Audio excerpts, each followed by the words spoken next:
My husband didn't have relations with me and only used his hands. After I found out the reason, I was shocked. I used to think distance in a marriage was about physical space, the gap between two bodies lying in the same bed. I was wrong. Distance is watching your husband's hands reach for you in the dark, feeling the warmth of his touch through fabric, and knowing that's as close as you'll ever get. We'd been married for 3 years when I finally admitted it to myself. Something was fundamentally broken between us. Not broken in the way that fights and slammed doors break things. Broken in the way that silence breaks things. Slowly, methodically, until you can't remember what wholeness felt like. My husband touched me. That wasn't the problem. His hands were always there, smoothing my hair when I was anxious, steadying my elbow when I stumbled, tracing gentle patterns on my back when I couldn't sleep. But it never went further. Not really. Not in the way that made me feel like a wife instead of something fragile he'd been assigned to protect. I tried everything. The obvious things first. New lingerie that stayed folded in my drawer. Candles that burned down to nothing while he worked late in his office. Suggestions that were met with tired smiles and promises of soon. Then the less obvious things. I read articles about intimacy and connection. I talked to my married friends in careful, hypothetical terms that fooled no one. I even asked him directly once, after too much wine at dinner, if he still found me attractive. Of course, he'd said, and the sadness in his eyes made me wish I hadn't asked. The question hung between us for days afterward, making everything worse. He started working later. I started going to bed earlier. We developed an unspoken choreography of avoidance, 2 dancers who'd forgotten how to move together. That's when the theory started taking root. My sister had visited us the previous month. My perfect, accomplished older sister who'd always been everything I wasn't. Confident where I was anxious, graceful where I was clumsy.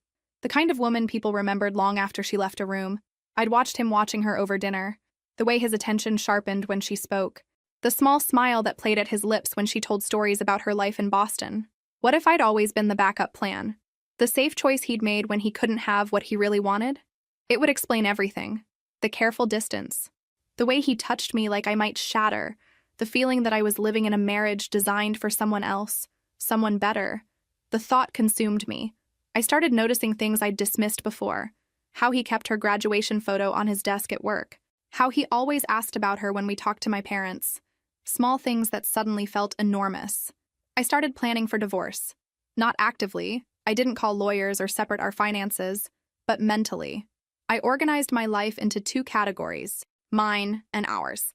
I stopped buying groceries for 2. I applied for a position in another city, one that would give me an excuse to leave that wasn't about failure or weakness. I told myself I was preparing for the inevitable. Then one Friday evening, I came home early from work with a headache and heard his voice from the kitchen.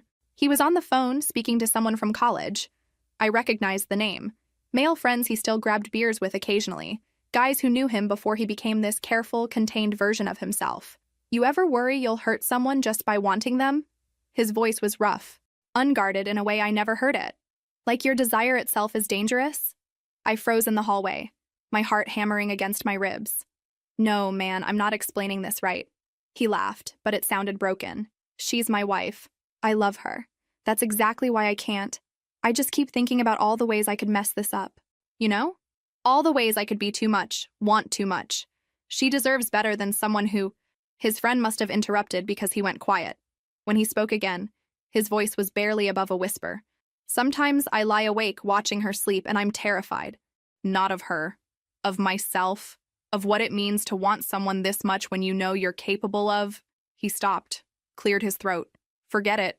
I sound insane. I stood there for a long time after he hung up, my back pressed against the wall, still holding my keys. Trying to reconcile what I'd heard with everything I'd believed about our marriage. The theory I'd built, the careful architecture of my inadequacy, my role as the consolation prize, crumbled into something more complicated. Something that made my chest hurt in a different way. He wasn't distant because he didn't want me. He was distant because he wanted me too much, and was terrified of what that meant. I didn't know if that made things better or worse. That night, I couldn't sleep. I lay in bed listening to him move around downstairs, the soft clink of dishes being washed, the creak of floorboards, the eventual silence that meant he'd settled into his office instead of coming upstairs. I kept replaying his words. I'm terrified. Not of her. Of myself. What did that even mean? How could wanting someone be dangerous? I'd spent 3 years believing I wasn't enough, that I was living in the shadow of what he really wanted. Now I had evidence of something else entirely, but I couldn't make sense of it. Around 2 in the morning, I made a decision. One more try. One real, honest attempt before I gave up completely. I spent the next day preparing. Not in the obvious ways, I'd learned those didn't work. Instead, I tried to prepare myself mentally, to be brave enough to break through whatever wall stood between us, even if it hurt, even if it confirmed my worst fears. That evening, I waited for him in our bedroom. I'd changed into something simple, comfortable. I wasn't trying to seduce him. I was trying to reach him. When he came upstairs and saw me sitting on the edge of the bed, something flickered across his face. Hope, maybe, or fear, possibly both. "Hey," he said softly, stopping in the doorway. "Come here," I said. "Please." He approached slowly like I was something wild that might bolt. When he sat beside me, I could feel the careful space he maintained between us. 6 inches that might as well have been miles. "I miss you," I said. Simple. True. His jaw tightened. "I'm right here." "Are you?" The silence stretched. Then I did something I'd never done before. I reached for him first. Not tentatively, not asking permission. I kissed him the way I used to when we were dating, before everything became careful and measured. For a moment he responded. His hand came up to cup my face, his thumb brushing my cheekbone. I felt him lean in, felt the possibility of something real opening between us. Then he pulled back, stood up, put his hands in his pockets. "I'm sorry," he said, his voice rough. I need to check something downstairs. Give me a minute." A minute turned into 10, then 20. I found him in his office, staring at his computer screen without really seeing it. "What are you so afraid of?" The question came out harder than I intended. He didn't turn around. "It's not that simple." "Then explain it to me. Because from where I'm standing, you won't touch me, you can barely look at me, and I don't understand why you even married me if—" "Don't." He spun in his chair, and I saw something fierce in his eyes that I'd never seen before. "Don't finish that sentence." "Why not? It's true, isn't it? You don't want me, not really, and I'm tired of pretending that's okay. You think I don't want you?"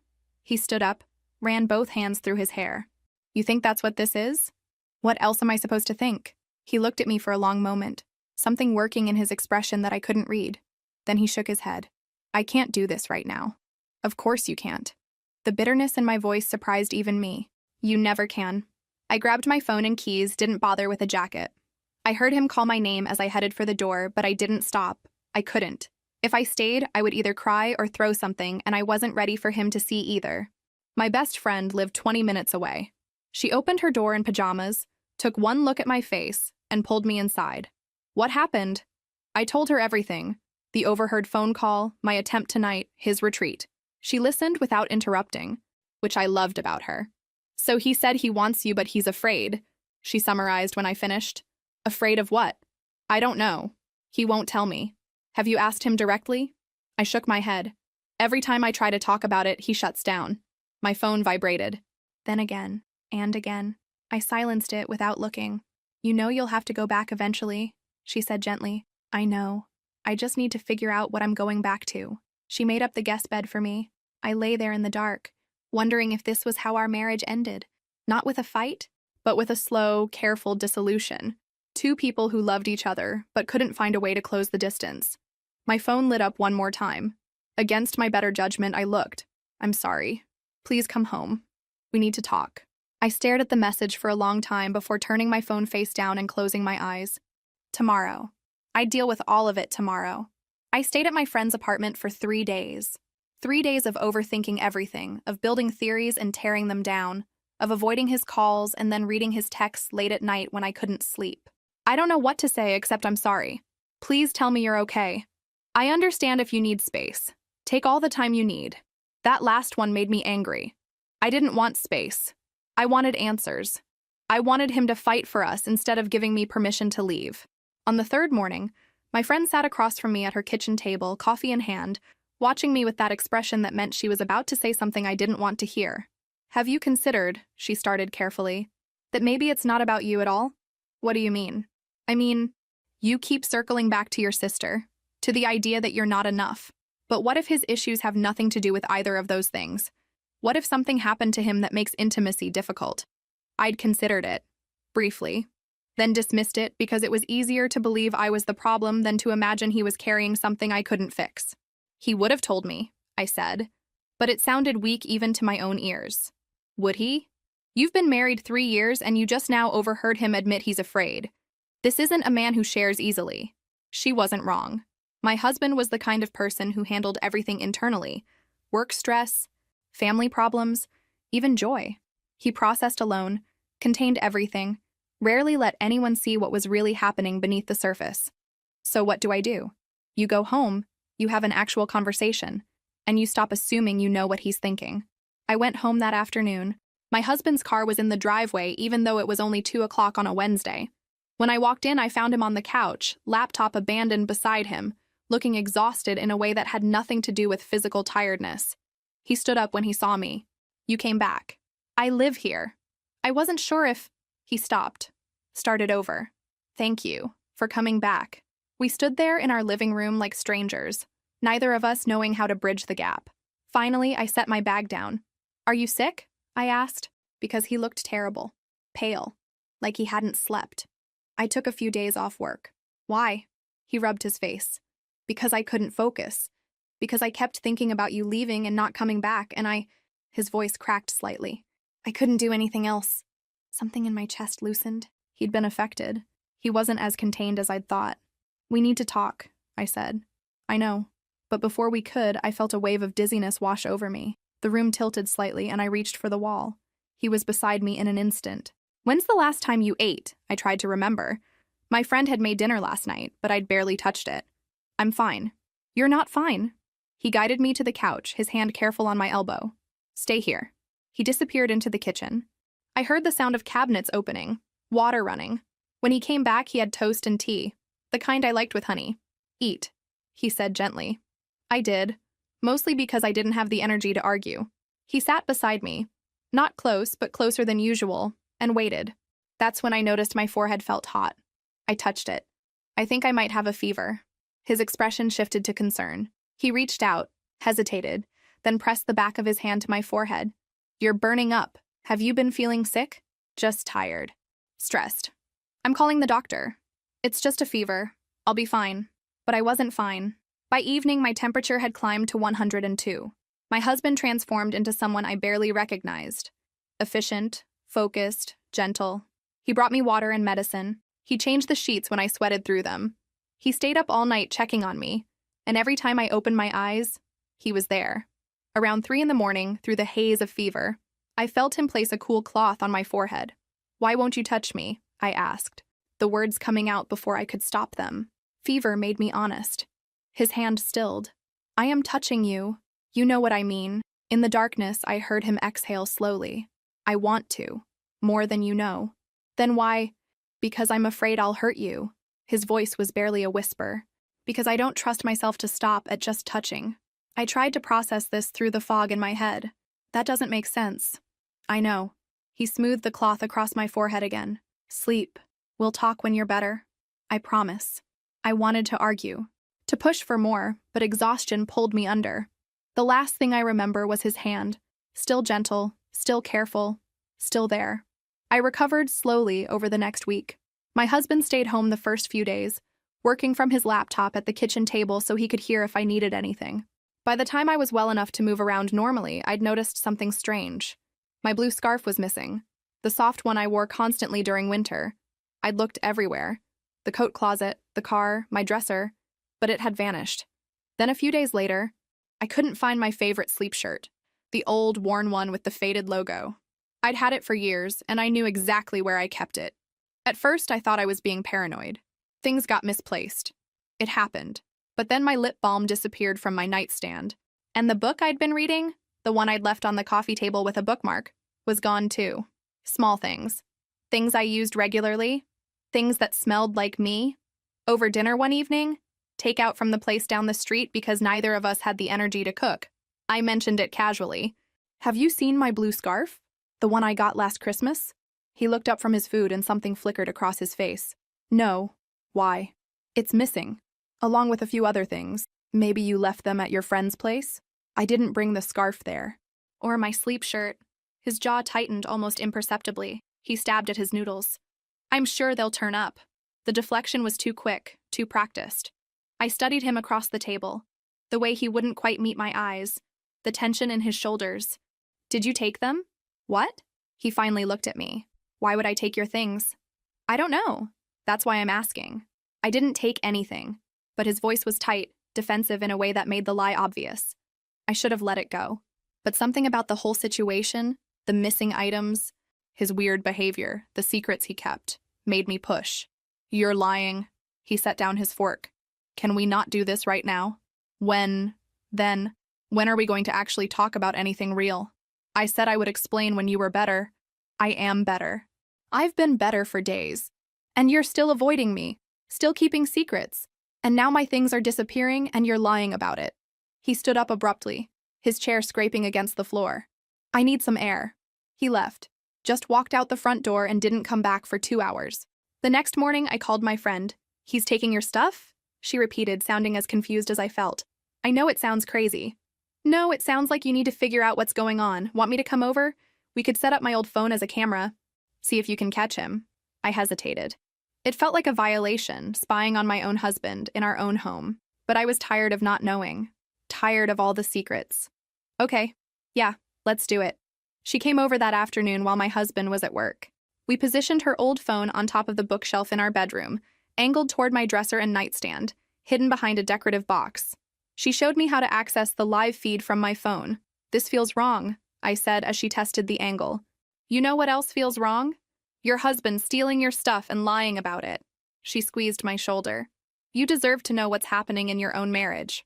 That night, I lay in bed pretending to sleep, my phone hidden under my pillow. My husband came upstairs around midnight. I heard him getting ready for bed in the bathroom, then felt the mattress shift as he lay down beside me, careful not to touch even accidentally.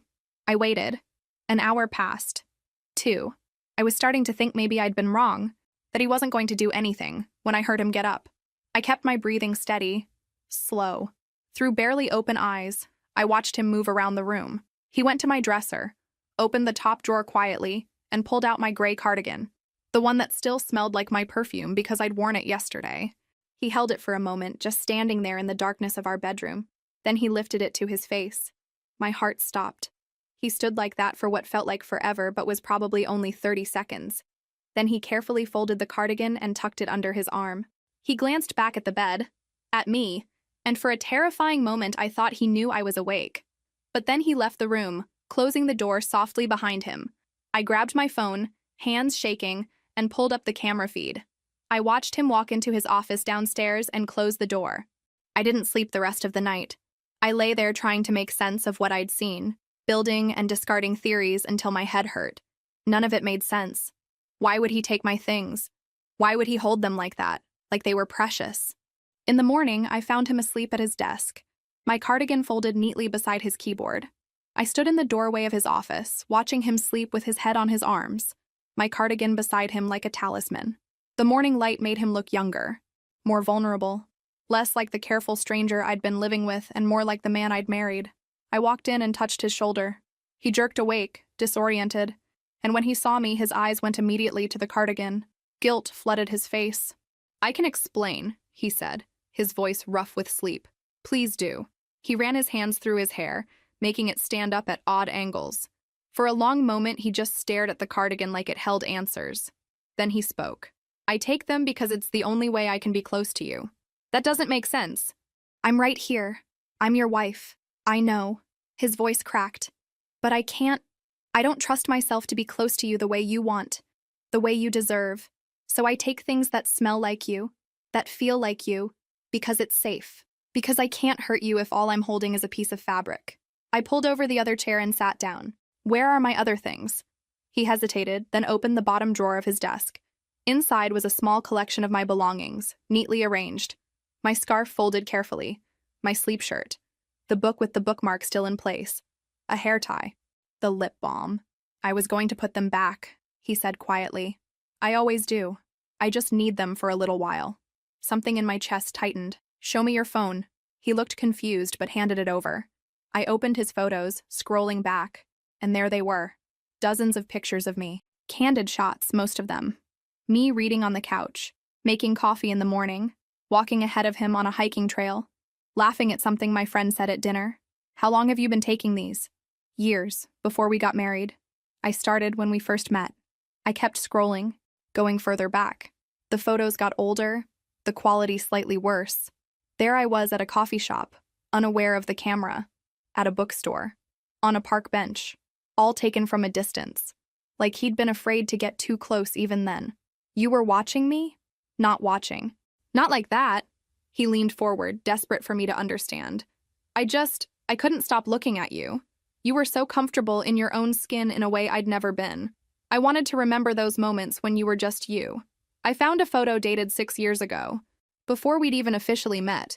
I was at what looked like a mutual friend's party, laughing at something off camera. We didn't start dating until 5 years ago. I know. I saw you that night and He stopped, swallowed hard. I fell in love with you before I even knew your name. I spent a month trying to work up the courage to talk to you. When I finally did, I was so terrified I'd say the wrong thing and you'd disappear. I sat back trying to process this. The entire foundation of my understanding of our relationship was wrong. It wasn't my sister. It had never been my sister. It had always been me, even before I knew he existed. Why didn't you tell me any of this? Because I didn't want to scare you. Because loving someone this much, needing them this much, it's terrifying. And I knew if I let myself get too close, if I let myself want all of you the way I do, I wouldn't be able to control it. And I need to control it. Why? Why do you need to control it? He looked away, jaw tight. Because I don't trust myself. Because wanting something too much makes you dangerous. That's not an answer. It's the only answer I can give you right now. I stood up, the chair scraping against the floor. Then we need help. Professional help. Because I can't keep living like this. And neither can you. He looked up at me, something like hope flickering in his eyes. You're not leaving? I don't know what I'm doing, but I know we can't fix this alone. I picked up my cardigan from his desk. I'm going to call someone today. A therapist. Someone who specializes in couples therapy. And you're going to come with me. Okay, he said softly. Okay. I started to leave, then stopped. All those photos, all those years of watching me, wanting me, did it ever occur to you that maybe I wanted you too? That maybe I married you because I loved you, not because you were convenient or safe? His eyes shone with something that might have been tears. I hoped. God, I hoped. Then maybe it's time we both stopped being afraid. I left him there with the drawer full of my things. The evidence of his longing spread out like artifacts. For the first time in months, I felt like we were moving toward something real. Finding a therapist took 3 weeks. Not because there weren't any available, but because my husband kept finding reasons to postpone. Work deadlines. A cold he swore was getting worse. The need to research which therapists were actually good. I finally made the appointment myself and told him the date and time. He didn't argue. The therapist's office was in a converted house downtown, the kind with comfortable furniture and abstract art that probably cost more than our car. She was younger than I expected, maybe in her early 40s, with kind eyes and a way of looking at both of us that made me feel simultaneously seen and exposed. The first session was awkward. We sat on opposite ends of the couch, neither of us sure where to start. The therapist asked basic questions. How long we'd been married, what brought us in, what we hoped to get out of therapy. Communication, my husband said. We need to learn how to communicate better. It wasn't wrong, but it wasn't the whole truth either. The therapist seemed to sense this. What does better communication look like to you? He was quiet for a long time, honest, without fear. Over the next few sessions, we started peeling back layers. The therapist gave us exercises, writing down our feelings, practicing I statements, learning to sit with discomfort instead of running from it. She suggested we each write letters to the other that we didn't have to share. Letters where we could say everything we were too afraid to say out loud. I wrote mine late at night, filling pages with everything I'd been holding back. All my fears about not being enough, about being a substitute for someone else, about the loneliness of sharing a bed with someone who wouldn't touch me. I wrote about love and resentment and hope and exhaustion, all tangled together until I couldn't tell them apart. I never showed him the letter, but something about writing it shifted something in me. Then, a month into therapy, I got a call from my old colleague. The position I'd applied for, the one in another city, was mine if I wanted it. Better salary, more responsibility, a fresh start. I stared at the email for an hour before telling my husband that evening. We were making dinner together. something the therapist had suggested as a low-pressure way to spend time together. "That's great," he said, chopping vegetables with careful precision. "It's what you wanted. I applied months ago, before we started therapy." He set down the knife. "And now? Now I don't know. It's a good opportunity, but it would mean leaving. Moving. Starting over. Without me," he said quietly. "I haven't decided anything." He picked up the knife again, resumed chopping. "If you want to go, I won't stop you. I don't want you to feel trapped." That night, I lay awake thinking about it. About leaving, about staying, about what either choice would mean. My husband was beside me in the dark, awake too. I could tell by his breathing. "Are you scared I'll leave?" I asked. "Terrified," he admitted, "but more scared that you'll stay and resent me for it. I don't want to leave, but I don't want to stay like this either." "I know. I'm trying. I swear I'm trying." "I know you are." The therapist suggested we start taking walks together. Something about side-by-side movement, she said, made difficult conversations easier. So we started walking in the evenings, through our neighborhood and into the park beyond it. It was easier to talk when we weren't looking at each other. Easier to admit things when we were moving forward together, literally and figuratively. He told me about his childhood, pieces of it.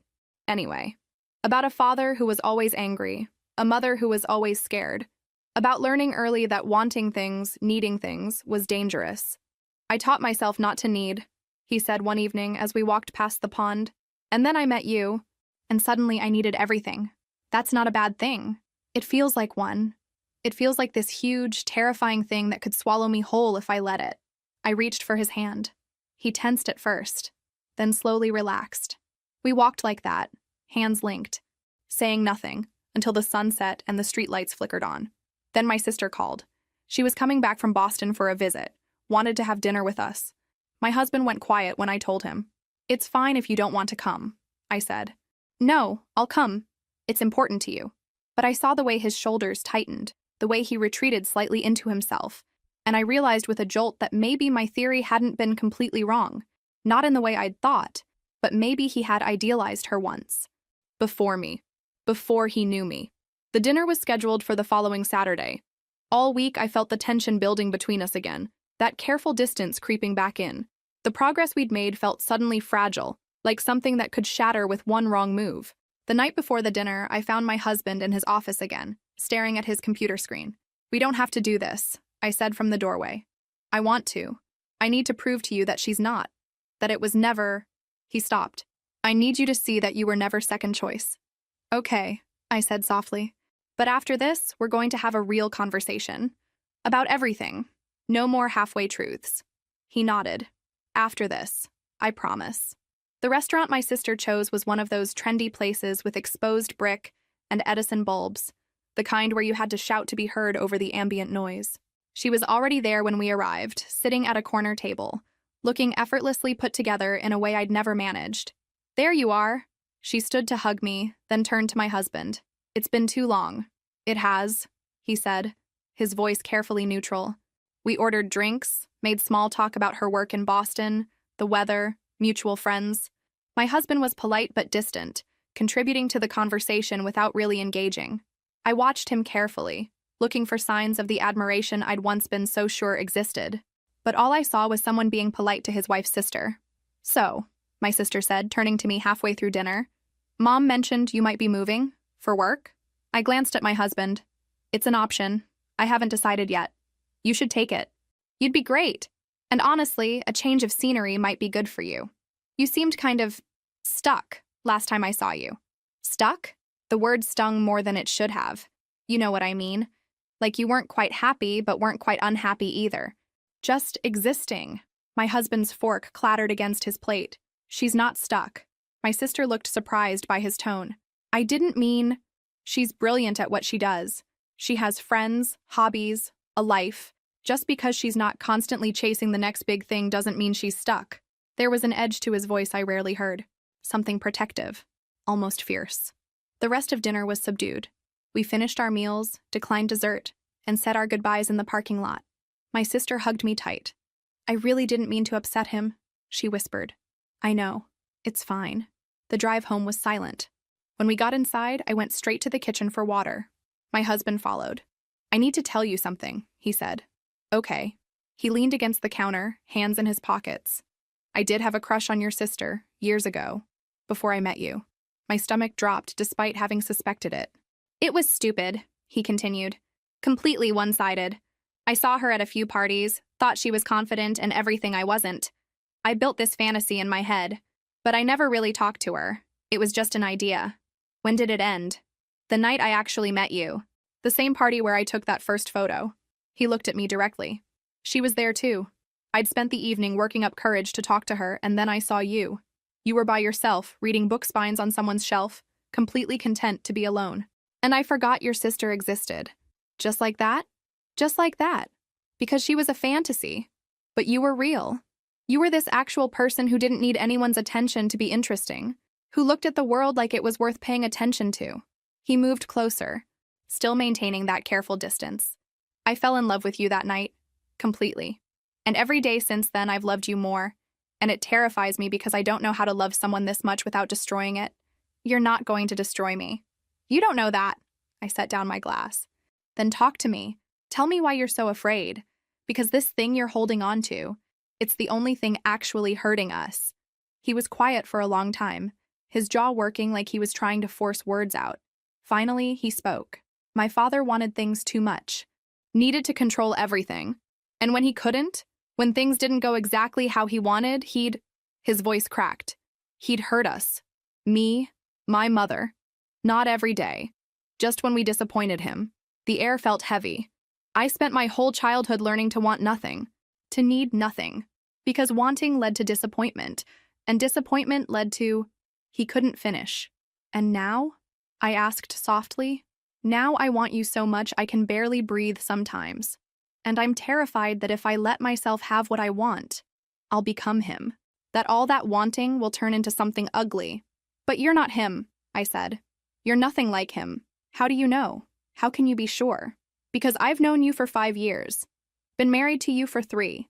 And in all that time, even when you've been frustrated or angry, you've never been cruel. Never been violent. You pull away instead of lashing out. What if it's just because I've kept myself in check? Then we figure it out. Together. I took a step toward him. But you can't keep living like this. We can't. You're so busy protecting me from something that hasn't happened that you're not seeing what is happening. We're both miserable. He looked at me with eyes that held years of fear and longing. I don't know how to be different. That's what therapy is for. That's what we're working on. I reached for his hand. This time he didn't pull away. But you have to let me in. Really in. Even the scary parts. His hand tightened around mine. I'm trying. I know. And I'm not giving up on us, but I need you to not give up either. We stood there in our kitchen, holding hands, and for the first time it felt like we were actually in the same room together. That conversation opened something between us. Not completely. There were still walls, still careful distances, but it was a start. Over the next few weeks, we talked more. In therapy, on our walks, late at night when darkness made honesty easier. He told me about his childhood in pieces, about hiding in closets when his father came home angry, about the unpredictability, how his father could be laughing one moment and violent the next, about learning to read every micro-expression, every shift in tone, trying to predict when the mood would turn. I got good at disappearing, he said one night. We were sitting on the floor of our living room, backs against the couch, sharing ice cream, at making myself so small and quiet that maybe he'd forget I was there. Is that what you do with me? I asked. Try to disappear? He thought about it. Sometimes, when I feel like I'm wanting too much, I pull back before I can become someone who demands things. But I want you to demand things, and I want you to want me. I do want you. That's the problem. Our therapist had suggested individual sessions alongside couples therapy. My husband started seeing someone who specialized in trauma. He didn't tell me much about those sessions, just that they were hard. Some weeks he'd come home exhausted, wrung out. I gave him space when he needed it, but I also pushed back when he tried to retreat into old patterns. When he'd apologize for wanting to hold my hand, I'd squeeze tighter. When he'd start to pull away during conversations, I'd gently call him back. It was slow. 2 steps forward, 1 step back. One evening, about 2 months after dinner with my sister, we were cooking together. He was dicing onions while I prepared chicken. His hand slipped, and the knife nicked his finger. Not badly, just enough to draw blood. Damn, he muttered, heading to the sink. I grabbed a towel and bandages. Let me see. He held out his hand reluctantly. The cut was small, but I cleaned it carefully anyway. You're good at taking care of people, he said quietly. Someone has to take care of you. You won't do it yourself. I don't deserve… Stop. I looked up at him. Don't finish that sentence. You deserve care. You deserve to be loved. His eyes were bright with something that might have been tears. Why are you still here? Because I love you. Because even when it's hard, even when you're impossible, I still choose you. I don't understand why. You don't have to understand it. You just have to believe it. He pulled me close then, carefully, like always, but closer than usual. I felt his heartbeat against my cheek, fast and uncertain. I'm trying to believe it, he whispered. I'm trying. That night, something shifted. When we went to bed, instead of maintaining his usual distance, he stayed close. Not touching exactly, but near enough that I could feel his warmth. Can I tell you something? He asked into the darkness. Always. When I was 8, I tried to protect my mother during one of my father's rages. I got between them. He paused. He broke my arm. Told me that's what happens when you get in the way of people who love each other. My chest tightened. For years I believed him. That love meant violence. That wanting someone meant hurting them. That protecting someone meant staying away. But you don't believe that anymore, I said. Do you? I'm learning not to. It's just, sometimes I feel this intense want. This need to be close to you, and my whole body floods with panic. Like I'm about to do something terrible. What do you do in those moments? Usually I leave the room, go to my office, take your scarf or whatever I've hidden and just hold it until the panic passes. I rolled over to face him in the dark. What if next time, instead of leaving, you told me? What if we sat with it together? I don't know if I can. We could try. Just once. See what happens. He was quiet for so long I thought he'd fallen asleep. Then, okay, we can try. It happened 3 days later. We were watching a movie, sitting on opposite ends of the couch. I looked over at him, and something must have shown on my face because he tensed. What? He asked. Nothing. I just wish you were sitting closer. I saw it happen. That flash of want followed immediately by panic. He started to stand, to make an excuse. Wait, I said. Stay. Tell me what you're feeling right now.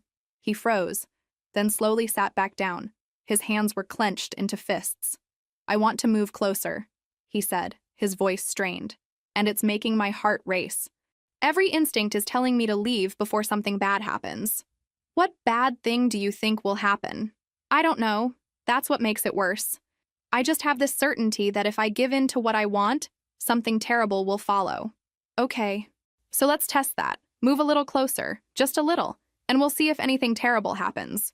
He looked at me like I'd suggested jumping off a building, but slowly, inch by inch, he slid across the couch. Not all the way, there was still a cushion between us, but closer than usual. How do you feel? I asked. Terrified, like I'm about to ruin everything. And what's actually happening? He looked around, checking for the disaster he was sure was coming. Nothing, we're just sitting on a couch. Exactly, nothing terrible. Just us. We stayed like that for the rest of the movie. Him radiating tension, me pretending to focus on the screen. When it ended, he hadn't moved away, hadn't hurt me, hadn't become the monster he feared. See? I said softly. You're safe. I'm safe. We're okay. He nodded, but I could see he wasn't convinced. Not yet. But it was a start. 3 months into therapy, our therapist suggested something that initially seemed impossible. Moving. Not to another city for my job. I'd turned that down weeks ago, but to a different home.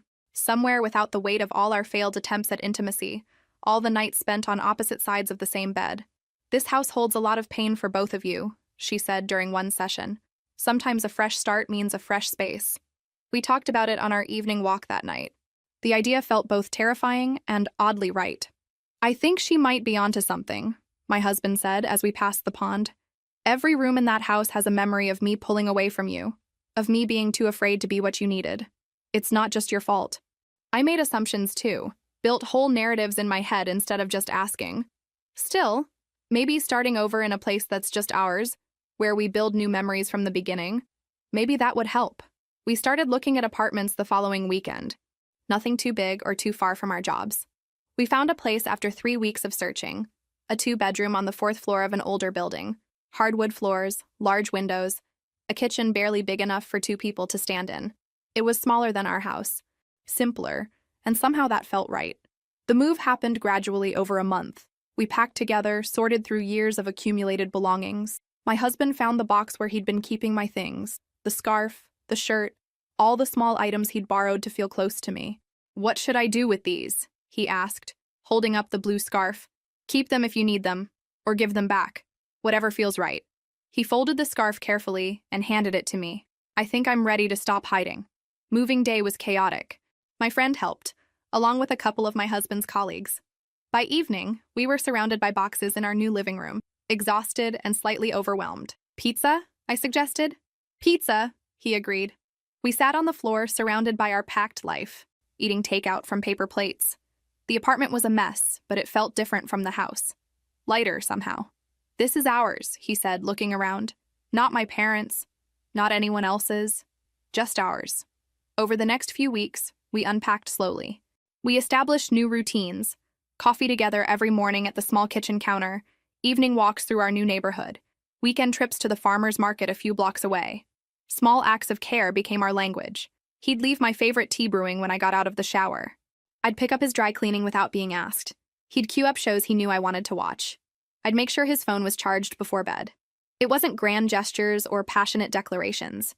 It was the quiet, consistent practice of showing up for each other, of choosing each other daily in small, tangible ways. One Saturday, we were assembling a bookshelf together, one of those flat-pack nightmares that requires patience and teamwork. I was holding pieces in place while he screwed them together. "This is probably the most domestic we've ever been," I said. He looked up, a slight smile on his face. "I like it. Us doing normal couple things without—" He paused, searching for words. "Without the weight of everything making it feel impossible." Me too. We finished the bookshelf and stood back to admire our work. It was slightly crooked, but it was ours. We'd built it together. That night, as we got ready for bed in our new bedroom, I noticed he wasn't immediately retreating to his side. He was still maintaining distance, but less of it. The gap between us had been shrinking by inches, so gradually I almost hadn't noticed. "Can I ask you something?" I said as we turned off the lights. "Always. Do you still get the panic when you want to be close?" "Sometimes. But it's different now. Less intense. And when it happens, I try to do what you said, sit with it instead of running from it." "Does it help?" "Slowly. I think my brain is starting to understand that wanting you isn't dangerous. That being close to you doesn't mean I'm going to hurt you." He was quiet for a moment. "It's like unlearning a language I've spoken my whole life. It takes time." "We have time." I felt the mattress shift as he moved slightly closer. Still not touching, but near enough that I could feel the warmth of him beside me. "I'm learning a new language," he said softly. "One where love doesn't mean pain, where wanting someone means getting to have them, not having to hide from them. I'll learn it with you." We lay there in the darkness of our new room, in this space we'd chosen together. And for the first time since we'd married, falling asleep didn't feel like retreating to separate corners. It felt like something we were doing together. In the morning, I woke to find his hand resting near mine on the bed between us. Not holding it, not quite touching, but reaching toward it. I left my hand there, a bridge he could cross whenever he was ready. I found the letter by accident, tucked between books I was arranging on our crooked bookshelf. My handwriting on the envelope, unsealed, pages inside that I'd written months ago during the worst of it. The letter I'd never given him. I sat on the floor and read it, this record of pain and confusion and desperate hope. It felt like reading someone else's words, that woman who'd written these pages. She'd been so certain she was unloved, so convinced she was second best. She'd been drowning and didn't know how to ask for help. I folded the letter carefully and put it back between the books, not to forget it, but to remember where we'd been, how far we'd come. My husband found me there, sitting cross-legged on the floor, staring at the bookshelf. "You okay?" he asked. "I found the letter, the one I wrote during therapy, the one I never showed you." He sat down beside me, leaving a small space between us. "Do you want to show me now?" I thought about it. "No. I think I wrote it for myself, not for you. To get the words out, to see them." "Can you tell me what it said? The general idea?" "It said I was scared, that I felt invisible, that I didn't understand why you wouldn't touch me and it was killing me slowly." He was quiet for a moment. "I'm sorry I made you feel that way. I know. And I'm sorry I didn't just ask you directly instead of building these elaborate theories about your secret love for my sister." He laughed, a short, surprised sound. "That theory was really something. In my defense, you did have a crush on her." I had a fantasy about her. There's a difference. I fell in love with you. We sat there among our half-unpacked boxes, comfortable in a way that would have been impossible 6 months ago. I've been writing too, he said. In a journal. My therapist suggested it. What do you write about? Everything. My father, my fears, you. He paused. How much I want things to be different. How terrified I am that I'm not changing fast enough. You are changing. I see it. Sometimes I can't tell if I'm actually getting better or if I'm just getting better at hiding how broken I still feel. You're not broken. You're healing. There's a difference. He leaned back against the couch and I did the same. Our shoulders were almost touching. Almost. I think, he said slowly, I've spent so long being afraid of becoming my father that I never stopped to notice I'm not him. That I've never been him. That even my fear of becoming him proves I'm not him. Exactly. My therapist said something similar last week. That my father never questioned himself, never worried about hurting people, never tried to be different. And the fact that I'm consumed with those worries means I'm fundamentally different from him. She's right. We sat in comfortable silence for a while. Then he spoke again. Do you ever think about what would have happened if you'd taken that job? If you'd moved? Sometimes. I think I would have regretted it. Would have always wondered if we could have made it work. I would have let you go. I wouldn't have stopped you. I know. And that's why I stayed. Because you were willing to let me choose. Even if it meant choosing to leave. That meant something. The next morning, we woke up to rain pattering against the windows. Neither of us had work, no obligations, just a quiet Saturday stretching ahead. Want to do nothing today? My husband asked. Absolutely. We made coffee and brought it back to bed. We read, him with his tablet, me with a paperback I'd been working through for weeks. The rain continued, steady and soothing. At some point, I set my book down and just watched him read. He felt my gaze and looked up. What? Nothing. I just like being here with you. Something softened in his expression. Me too. He reached over and took my hand. The gesture was casual, easy, so different from the careful way he used to approach any physical contact. His thumb brushed over my knuckles absently as he went back to reading. I squeezed his hand. He squeezed back. Later, we made breakfast together in our tiny kitchen, moving around each other with a choreography we were still developing. He bumped into me, reaching for the spatula. Instead of immediately pulling away, he steadied himself with a hand on my waist. Sorry, he said, but he didn't move away immediately. Don't be. We ate at the counter, our knees touching on the stools. Small intimacies that were becoming normal. Natural. That evening, as we were cleaning up, I found him standing at the window watching the rain. Penny, for your thoughts? I was thinking about how different this feels from our old place. How much lighter. Because it's smaller? Because we chose it. Together. As a team. He turned to look at me. Because I'm not spending every minute here fighting myself about whether I'm allowed to be happy. And are you? Happy? He considered the question seriously. Getting there. Still working on it. But yeah. I think I am. For the first time in a long time, I think I actually am. I walked over and stood beside him at the window. He put his arm around me, pulling me close. I rested my head on his shoulder. Me too, I said.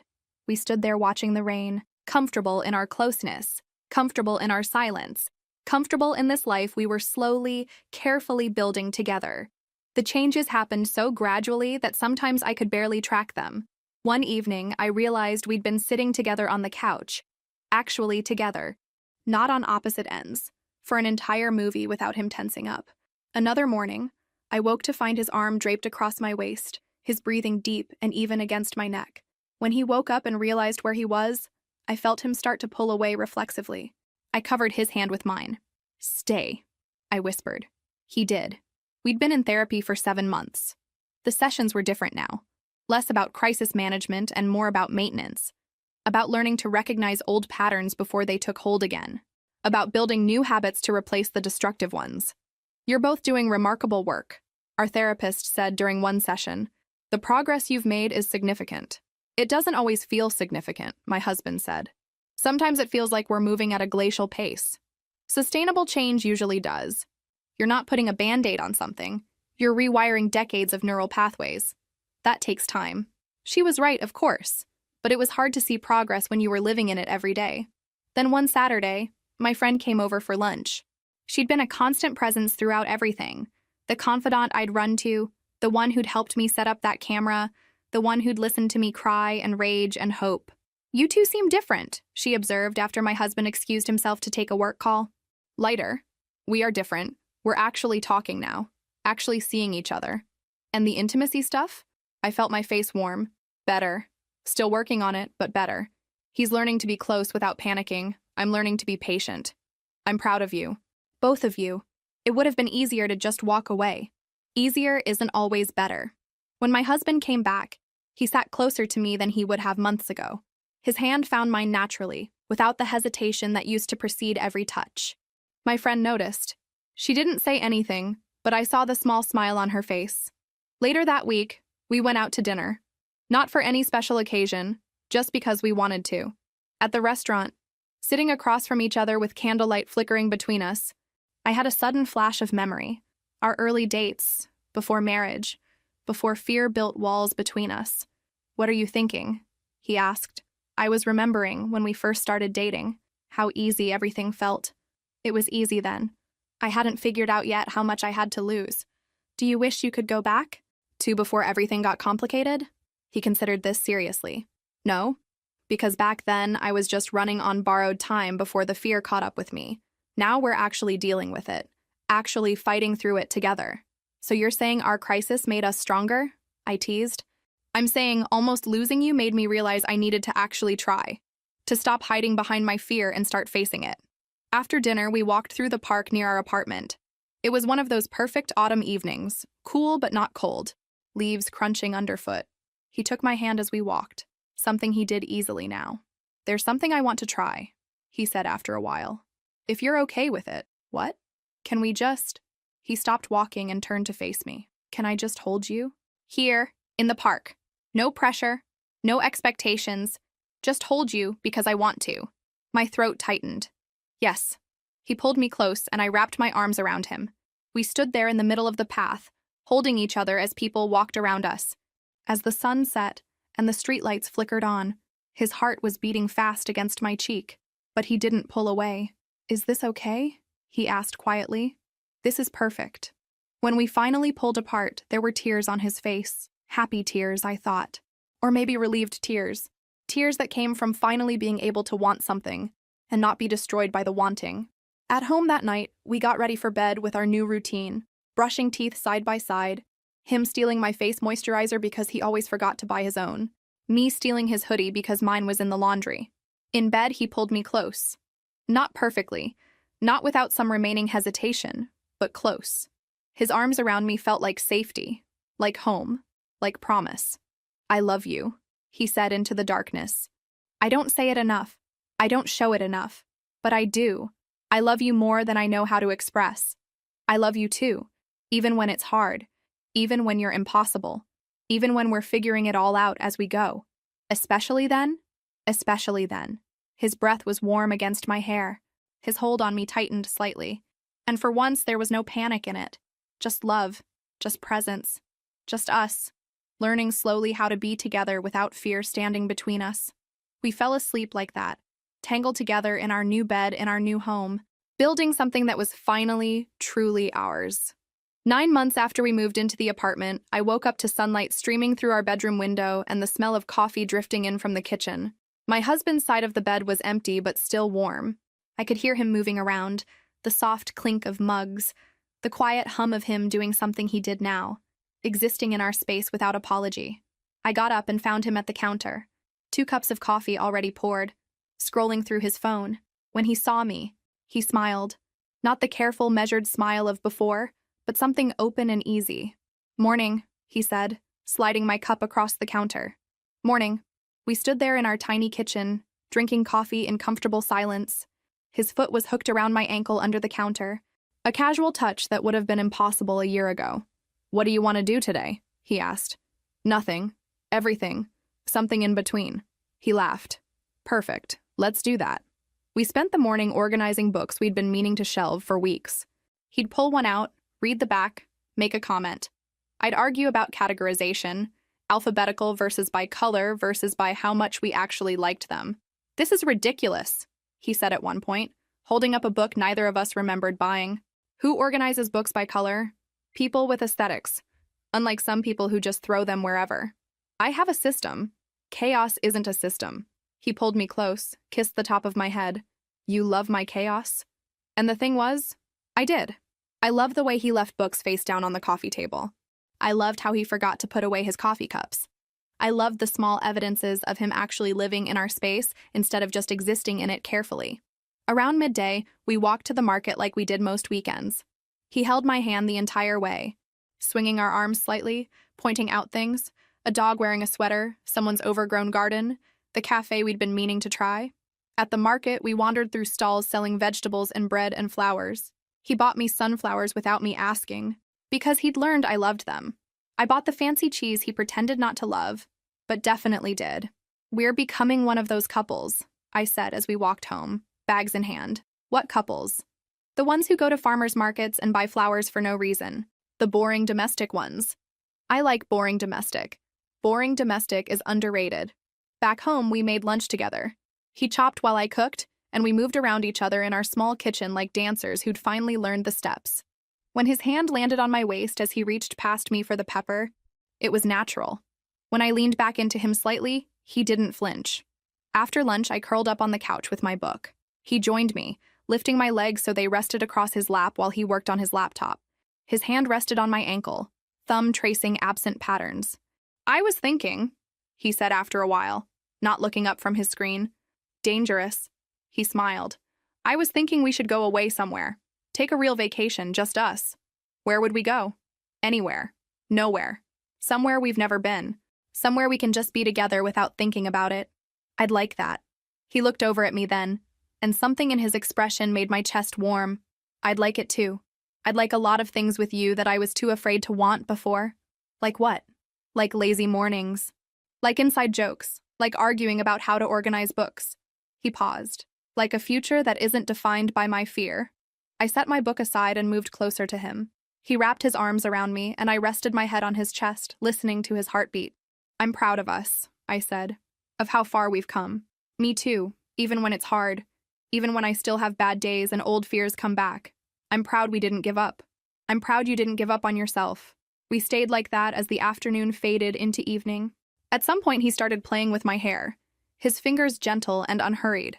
At another point, I traced the lines of his hand resting on my shoulder. As night fell, we made dinner.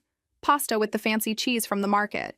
We ate at our small table, knees touching underneath, talking about nothing important and everything important all at once. After dinner, we did the dishes together. He washed, I dried. When he flicked soap suds at me, I retaliated with the dish towel. We ended up laughing, close together at the sink, his arms around me from behind while water ran forgotten. "I love this," he said into my hair. "I love us. I love that we're not perfect, but we're ours." "Me too." In bed that night, we lay facing each other in the darkness. His hand found mine between us, fingers intertwining. Our feet touched under the covers, familiar and comfortable. "Thank you," he said quietly. "For what?" "For staying, for fighting, for not giving up on us when it would have been easier to walk away. Thank you for letting me in, for doing the hard work, for learning how to be here with me." He leaned forward and kissed me, soft and unhurried. When we pulled apart, we stayed close, foreheads touching. We fell asleep like that, hands clasped, feet tangled, breathing in sync. Not perfectly, not without the occasional bad day waiting in our future, but together, really together. Finally understanding that love wasn't about being perfect or fearless. It was about choosing each other again and again, through the fear and imperfection and complicated messiness of being human. We'd learned to speak a new language, one where love meant safety, where wanting meant being wanted back, where closeness wasn't dangerous but essential. And every day we practiced that language together, building a home not just in our small apartment, but in each other,